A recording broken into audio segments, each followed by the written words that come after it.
Selamat datang, perkenalkan saya Eva Liata akan memberikan materi kuliah naskah produksi.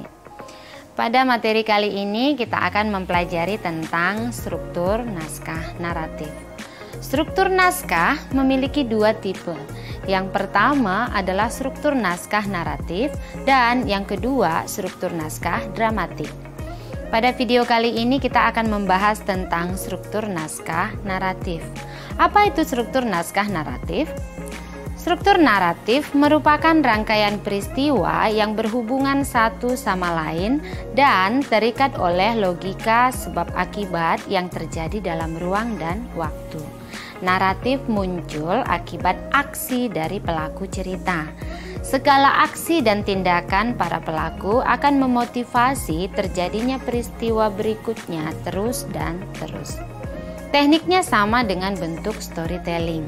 Contohnya cerita fiksi, jurnalisme, laporan akademisi, dan lainnya. Salah satu contoh struktur naskah naratif adalah teori Todorov.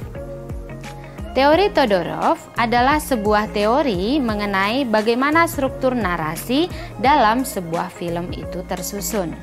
Teori ini diungkapkan oleh Jevatan Todorov yang merupakan seorang filsuf, kritikus sastra, sosiologi, dan penulis esai. Todorov mengungkapkan 5 fase yang akan dilalui oleh seorang tokoh. Yang pertama disebut dengan equilibrium, yang kedua disruption, kemudian yang ketiga realization, dan keempat adalah repair the damage, dan yang terakhir adalah equilibrium again. Mari kita perhatikan satu demi satu dari 5 fase yang diungkapkan pada teori Todorov. Yang pertama adalah equilibrium. Tahap ini disebut dengan fase di mana tokoh dalam cerita menjalani kehidupannya secara normal.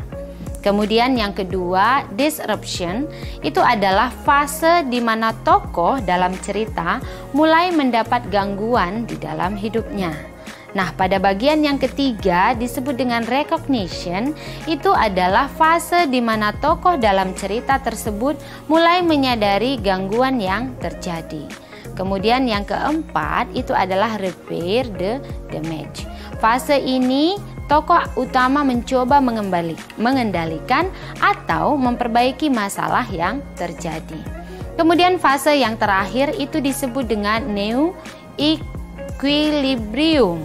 Fase ini, tokoh utama dalam cerita akhirnya kembali menjalani kehidupannya secara normal, ataupun dia bisa menyesuaikan dengan kehidupan yang baru. Adapun fase-fase tersebut membentuk sebuah rantai melingkar seperti gambar berikut ini. Demikian materi yang dapat saya sampaikan kali ini. Saya berharap mahasiswa boleh memahami tentang bagaimana struktur naratif yang disebut dengan struktur teori Todorov.